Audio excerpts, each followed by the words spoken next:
नमस्कार। आज हम भारतीय संघ में केंद्र राज्य प्रशासनिक संबंधों पर चर्चा करेंगे। पिछली कक्षा में जो हमने बात की थी वो वैधानिक संबंधों की बात की थी। उसी के आगे के क्रम में हमने 3 संबंधों की बात की थी कि वैधानिक संबंध, प्रशासनिक संबंध और वित्तीय संबंधों की हम यहाँ चर्चा करेंगे। तो आज हम बात कर रहे हैं कि केंद्र और राज्यों में प्रशासनिक संबंध। संविधान के 11वें भाग के दूसरे अध्याय में केंद्र तथा राज्यों के बीच प्रशासनिक संबंधों की चर्चा की गई है। कि संविधान का जो में 22 भाग हैं उनके 11वें भाग के दूसरे अध्याय के अंदर केंद्र और राज्यों के बीच प्रशासनिक संबंध कैसे होंगे उसके बारे में बताया गया है। अनुच्छेद 73 ये कहता है कि केंद्र की प्रशासनिक शक्ति उन विषयों तक सीमित है जिन पर संसद को कानून निर्माण का अधिकार प्राप्त है। इसी तरह अनुच्छेद 162 में ये लिखा है कि राज्यों की प्रशासकीय शक्ति उन विषयों पर तक सीमित है जिन पर राज्य विधानमंडलों को कानून बनाने का अधिकार प्राप्त है। तो आर्टिकल 73 केंद्र और राज्य जो प्रशासनिक शक्ति जो केंद्र के विषय में कि जो सूची में है उन विषयों पर जो कानून संसद बनाती है उन पर प्रशासन करने का अधिकार केंद्र को देता है। तो आर्टिकल 162 राज्य सूची पे जब राज्य विधानमंडल कानून बनाती है तो उस पर प्रशासन की शक्ति का अधिकार राज्य व्यवस्थापिका को या राज्य विधानमंडल को प्रदान करता है। समृद्धि सूची के संबंध में प्रशासनिक अधिकार साधारणतः राज्यों में निहित हैं, किंतु इन विषयों पर राज्य की प्रशासकीय शक्तियों की संघ जो प्रशासकीय शक्तियां हैं उनकी संघ की ऐसी प्रशासकीय शक्तियों द्वारा सीमित रखा गया है जो या तो संविधान द्वारा या संसदीय विधि द्वारा प्रदत्त हैं। इस संबंध में डी बसु यानी दुर्गादास बसु ये कहते हैं कि संघ सरकार की सफलता और दृढ़ता केंद्रीय सरकार तथा इकाइयों की सरकारों के बीच अधिकाधिक सहयोग तथा समन्वय पर निर्भर करती है। ये कहने का मतलब ये है कि केंद्र सरकार की सफलता या सुदृढ़ केंद्र सरकार या इकाइयों की या सरकारों के बीच ज़्यादा से ज़्यादा सहयोग और समन्वय होगा तो संघ सरकार सफलतापूर्वक कार्य करेगी। भारत में संघ और राज्यों के बीच प्रशासनिक संबंध निर्धारित करने वाले उपबंधों को हम 2 भागों में विभाजित करते हैं। पहला है राज्यों के ऊपर संघीय नियंत्रण के उपाय और दूसरा है राज्यों के में परस्पर सौजन्य स्थापित करने वाले उपाय। तो पहले हम करेंगे कि राज्यों के ऊपर संघीय नियंत्रण के क्या उपाय हैं। इसमें हम कुछ आर्टिकल्स के माध्यम से आपको यहाँ समझाने का प्रयास करेंगे कि राज्यों के ऊपर संघीय नियंत्रण के क्या उपाय हैं। संकट काल में केंद्र सरकार का राज्य सरकार के ऊपर पूर्ण नियंत्रण रहता है और इस नियंत्रण के जो साधन हैं वो इस तरह से हैं। पहला है राज्यों को निर्देश देना कि आर्टिकल 256 ये कहता है कि राज्यों की कार्यपालिका शक्ति का प्रयोग इस प्रकार होगा कि संसद द्वारा निर्मित कानूनों का पालन सुनिश्चित रहे तथा संसद द्वारा पारित विधियों के क्रियान्वयन के मार्ग में कोई बाधा न पहुँचे। ये आर्टिकल 256 राज्य की कार्यपालिका शक्ति को निर्देश देता है कि वो इस तरह से अपनी शक्ति का प्रयोग करे कि संसद द्वारा निर्मित कानूनों का पालन सुनिश्चित रहे तथा संसद द्वारा पारित जो विधियां हैं उनके क्रियान्वयन में कोई बाधा उत्पन्न ना हो। इसके अंतर्गत राज्य सरकार द्वारा निर्देशों का पालन न किए जाने पर राष्ट्रपति शासन की घोषणा कर सकता है और राज्य के शासन को अपने हाथ में ले सकता है। इसके 256 के बाद अनुच्छेद 257 ये कहता है कि प्रत्येक राज्य की कार्यपालिका शक्ति का इस प्रकार प्रयोग होना चाहिए जिससे संघ की कार्यपालिका शक्ति के प्रयोग में बाधा या प्रतिकूल प्रभाव ना पड़े तथा संघ की कार्यपालिका शक्ति का विस्तार किसी राज्य को ऐसे निर्देश देने तक विस्तृत होगा जो भारत सरकार को इस प्रयोग के लिए आवश्यक दिखाई दे। यह देखना भी संघ की कार्यपालिका का कर्तव्य है कि राज्य सरकारें सामरिक महत्व की सड़कों और अन्य संचार साधनों की उचित देखभाल करते हैं या नहीं करते हैं। यानी कि 257 भी राज्यों को एक तरह से संघ की जो नीतियां हैं, संघ की जो चाहे वो राष्ट्रीय राजमार्ग हो, चाहे वो राष्ट्रीय जो संस्थाएं हों, संचार के साधन हो, डाक है, तार है या टेलीफोन है, इनकी रक्षा करने का दायित्व राज्यों को निर्देश दे सकता है कि आप इनकी रक्षा करें। संघीय कार्यपालिका किसी राज्य क्षेत्र के अंतर्गत रेल जो मार्ग हैं उनकी रक्षा के लिए राज्य सरकारों को निर्देश दे सकता है। संचार साधनों तथा रेल मार्गों के निर्माण, देखभाल तथा संरक्षण के संबंध में संघीय कार्यपालिका के निर्देश के कारण जो अतिरिक्त व्यय होगा, उस अतिरिक्त धनराशि का वहन संघीय सरकार को करना होगा। ये भी स्पष्ट कहा कि राज्यों के आर्थिक संसाधन कम है, जो केंद्रीय जो चाहे वो रेल मार्ग हो, चाहे अन्य संचार के साधन हो, उनके संरक्षण में जो भी खर्चा आएगा, अतिरिक्त व्यय आएगा, वो केंद्र सरकार वहन करेगी। दूसरा है राज्य सरकारों को संघीय कृत्य सौंपना। पहला तो हमने बताया कि राज्यों के ऊपर संघीय नियंत्रण के उपाय, तो ये आर्टिकल 256 और 257। अब आता है राज्य सरकारों को संघीय कृत्य सौंपना कि अनुच्छेद 258 में ये लिखा है कि निर्धारित शर्तों के अनुसार संघ राज्यों को अपने कुछ प्रशासनिक कृत्य स्थानांतरित कर सकता है तथा राज्य संघ को अपने कुछ प्रशासनिक कृत्य सौंप सकते हैं। इन कृत्यों को संपन्न करने में जो भी खर्चा होगा उसका वहन संघीय सरकार करेगी। यानी कि राज्य सरकारों को संघीय कोई भी काम सौंपा जा सकता है, उसमें जो भी खर्चा आएगा वो आर्टिकल 258 के तहत केंद्र सरकार के द्वारा वहन किया जाएगा।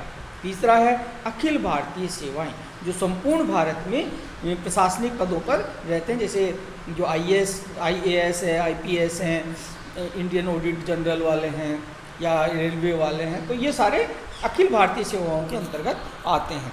तो आर्टिकल 312 ये कहता है कि राज्यसभा उपस्थित तथा मतदान में भाग लेने वाले सदस्यों के कम से कम 2/3 बहुमत द्वारा प्रस्ताव पास कर किसी नवीन अखिल भारतीय सेवा का निर्माण कर सकती है।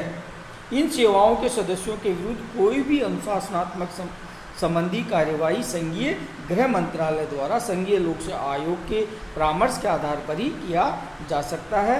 ये अखिल भारतीय सेवाएं राज्य सरकारों पर केंद्रीय नियंत्रण के बहुत अधिक महत्वपूर्ण उपाय हैं। चौथा है सहायता अनुदान।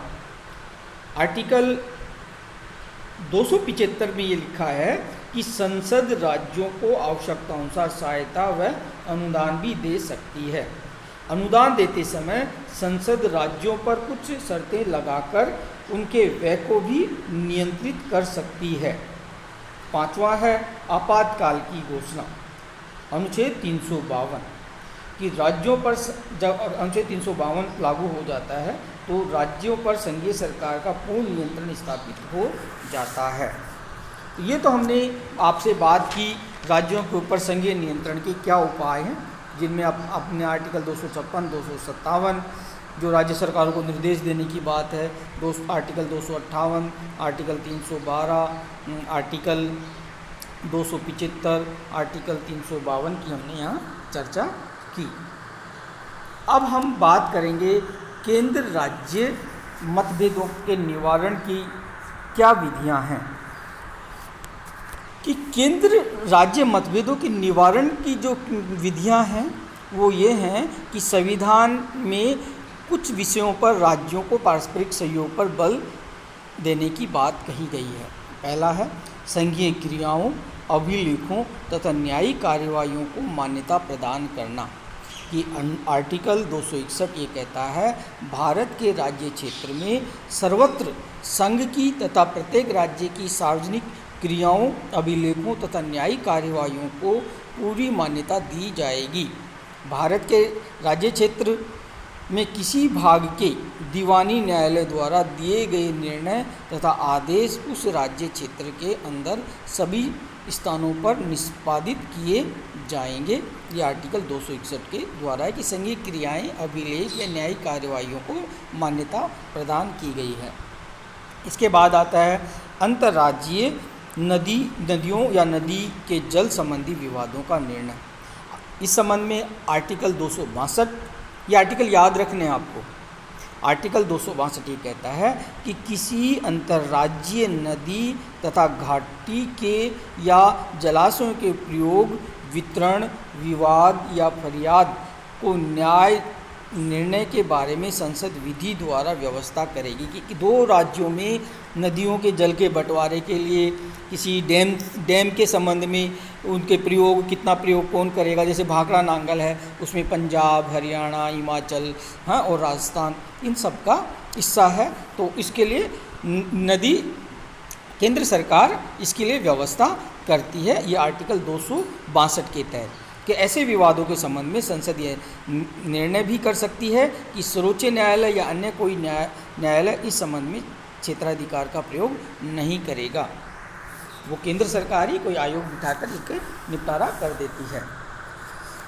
तीसरा है अंतर्राज्यीय परिषद की व्यवस्था। आर्टिकल 263 में अंतर्राज्यीय परिषद की व्यवस्था की गई थी, लेकिन 25 जून 1990 में इसकी जाके स्थापना हुई। इसमें प्रधानमंत्री इसका अध्यक्ष होता है और 6 कैबिनेट स्तर के मंत्री इसमें होते हैं और सभी राज्यों के इसमें सीएम होते हैं।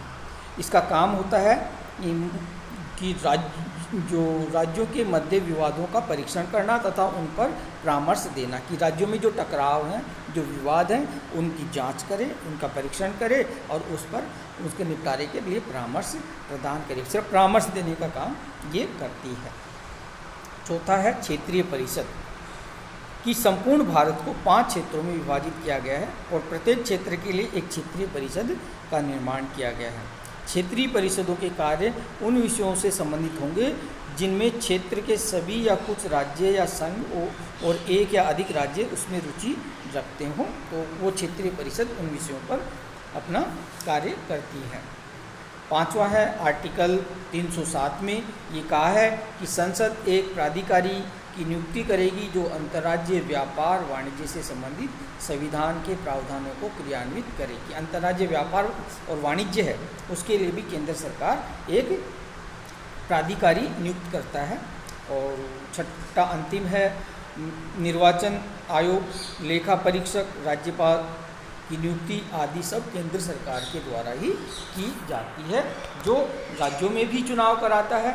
निर्वाचन आयोग केंद्र संघीय यानी कि संसद का ही चुनाव नहीं कराता है, वो राज्य विधान मंडलों का भी, राज्य विधान परिषदों का भी वो चुनाव कराता है। इसी के साथ लेखा परीक्षण जो केंद्र के द्वारा नियुक्त होता है, कैग जिसे अपन कहते हैं, वो केंद्र की उसकी जांच नहीं, ऑडिट नहीं करता, वो राज्यों की भी ऑडिट करता है। और सबसे बड़ा राज्यपाल की नियुक्ति भी राष्ट्रपति केंद्र सरकार के द्वारा ही की जाती है। अब हम बात करते हैं प्रशासकीय मामले यानी कि केंद्र राज्य में विवाद के क्षेत्र क्या हैं, कि केंद्र और राज्य में जो विवादास्पद क्षेत्र हैं उनके ऊपर हम यहाँ चर्चा करेंगे। अपने प्रारंभिक वर्षों में जो भारतीय संघ व्यवस्था थी उसकी मुख्य विशेषता ये थी कि केंद्र और राज्य में सहयोग था, लेकिन जो जो संविधान और संघ प्रणाली प्रौढ़ होती गई, समय के साथ साथ उसमें दरारें भी देखने को हमें मिली हैं और कालांतर में केंद्र तथा राज्यों के बीच इतने ज़्यादा मतभेद और इतने मुद्दे सामने आए कि आप सभी अखबारों में रोज़ पढ़ते हैं। अब संघ प्रणाली का क्योंकि अब जब तक केंद्र में एक दल प्रधान ढांचे था तब तक तो कोई विवाद नहीं था, लेकिन अब बहुदलीय प्रतियोगी राजनीतिक व्यवस्था हो गई, मल्टी पार्टी कम्पिटिटिव पॉलिटिक्स का ढांचा अब आ गया है कि बहुदलीय प्रतियोगी राजनीति आ गई कि बहुत सारे दल हो गए, सब में कंपटीशन है, सब में वर्चस्व की लड़ाई है। और ये चीज़ हमें देखने को मिली चतुर्थ आम चुनाव के बाद, जब कांग्रेस दल का एकाधिकार समाप्त हुआ और अनेक राज्यों में गैर कांग्रेसी दलों की सरकारें बनी। ये गैर कांग्रेसी राज्य सरकारें केंद्रीय सरकार की को अविश्वास और शंका की दृष्टि से देखने लगी। कई राज्यों में क्षेत्रीय एवं प्रादेशिक दलों का भी आविर्भाव हुआ। क्षेत्रीय दलों का ध्येय अपनी शक्ति में वृद्धि करना और केंद्रीय सत्ता को कमजोर करना रहा। गैर कांग्रेसी दलों के मुख्यमंत्रियों तो प्रायः छोटी छोटी बातों को तूल देने लग गए और केंद्र के विरुद्ध बार बार शिकायतें प्रस्तुत करने लगे। इसलिए केंद्र और राज्यों के बीच तनाव मतभेद का युग प्रारंभ हुआ और 2014 के बाद में भाजपा की सत्ता में आई। उसके बाद गैर भाजपा सरकारों को दबाने का कार्य निरंतर किया जा रहा है। जो पहले दूसरी पार्टी कांग्रेस करती थी, अब वो कार्य बीजेपी के द्वारा किया जा रहा है। तो केंद्र और राज्यों के मध्य जो विवादास्पद जो मुद्दे हैं, उनमें सबसे पहला है राज्यपाल का पद, कि राज्यपाल राज्य का संवैधानिक प्रधान होता है। और जब तक एक ही पार्टी की सरकार थी तो केंद्र में भी कांग्रेस, राज्यों में भी कांग्रेस, तो केंद्र और राज्यों की विचारधारा एक होती थी, तो राज्यपाल भी उसी विचारधारा का होता था, तो कोई विवाद नहीं था। होता था तो पार्टी स्तर पर उसको सुलझा लिया जाता था। लेकिन चतुर्थ आम चुनाव के बाद राज्यपालों के अधिकार क्षेत्र, उनकी नियुक्ति के तरीके आदि को लेकर केंद्र और राज्यों के बीच में मतभेद प्रारंभ हुए, जो कई उदाहरणों से हम समझने का प्रयास करेंगे, चाहे कांग्रेस की सरकार हो चाहे अभी बीजेपी की सरकार हो। 1996-98 में यूपी के राज्यपाल रोमेश भंडारी और बिहार के राज्यपाल सुंदर सिंह भंडारी की भूमिका ने भी कटु जो विवादों का जन्म दिया। और वर्तमान में अभी आपने देखा होगा राजस्थान में जो राज्यपाल हैं उनकी भूमिका को लेके, या कर्नाटका में देख सकते हैं आप, या महाराष्ट्र में देखें कि एक मुख्यमंत्री को तो रात को ही शपथ दिलाई जा रही है क्योंकि वो बीजेपी सपोर्टेड है, और दूसरा जब आता है तो उसमें उसको टाइम ही नहीं दिया जाता है।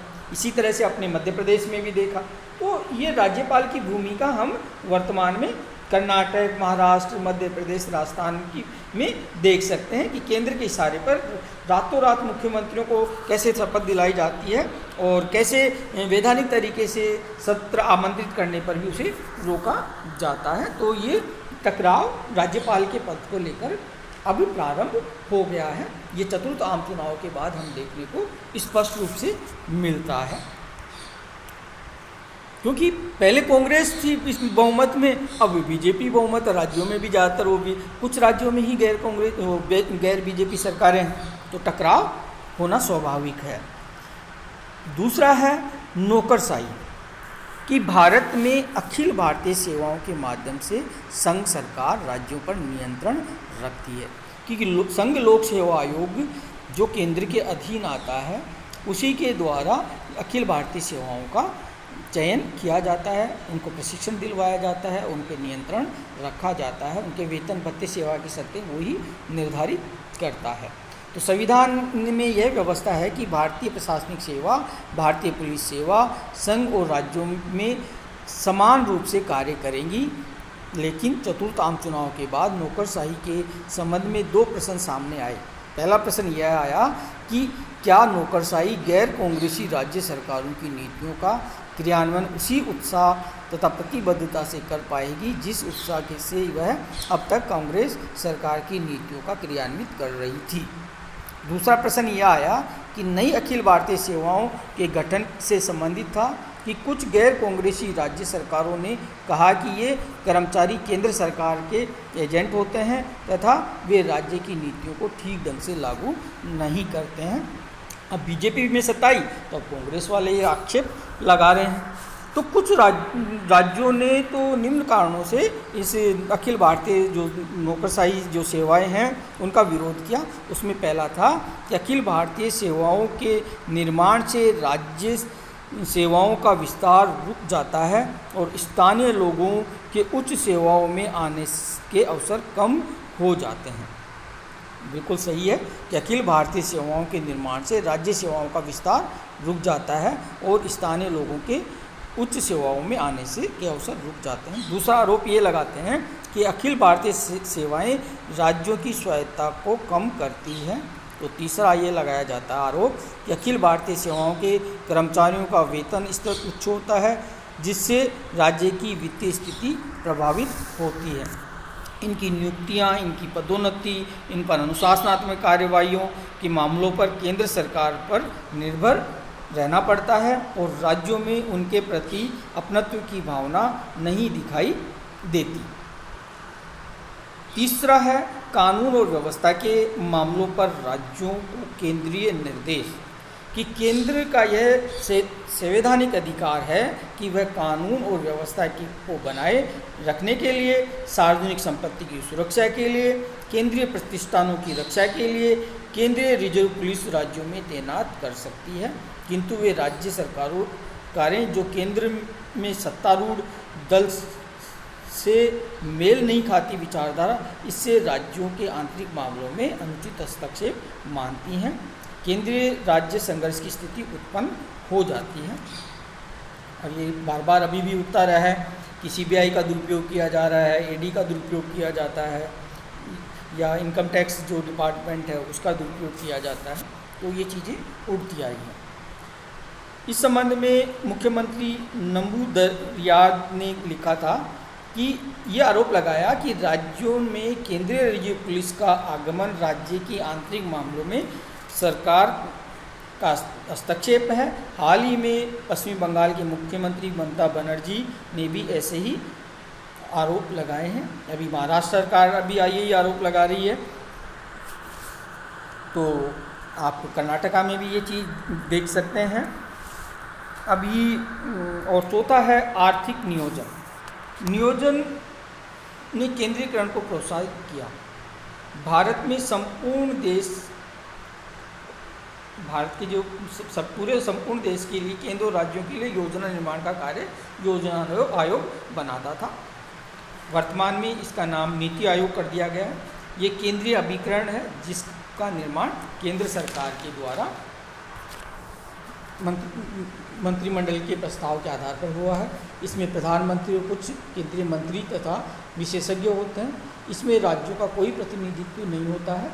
यह नीतियों की एकरूपता पर बल देता है। नियोजन के संबंध शासन के जो समस्त विषय से हैं, चाहे वह विषय संघ सूची के हों अथवा राज्य सूची को, राज्य सूची के विषयों पर भी योजना आयोग यानी कि जो नीति आयोग है एक सुपरमैन बनकर रह गया है। तो ये भी केंद्र और राज्यों के बीच टकराव के बिंदु हैं। और आजकल जीएसटी को लेकर आर्थिक जो हैं वो भी एक मुद्दा उभर के आ रहा है। वो अपन अभी वित्तीय संबंधों की जब बात करेंगे तब और डिटेल से अपन चर्चा करेंगे। धन्यवाद।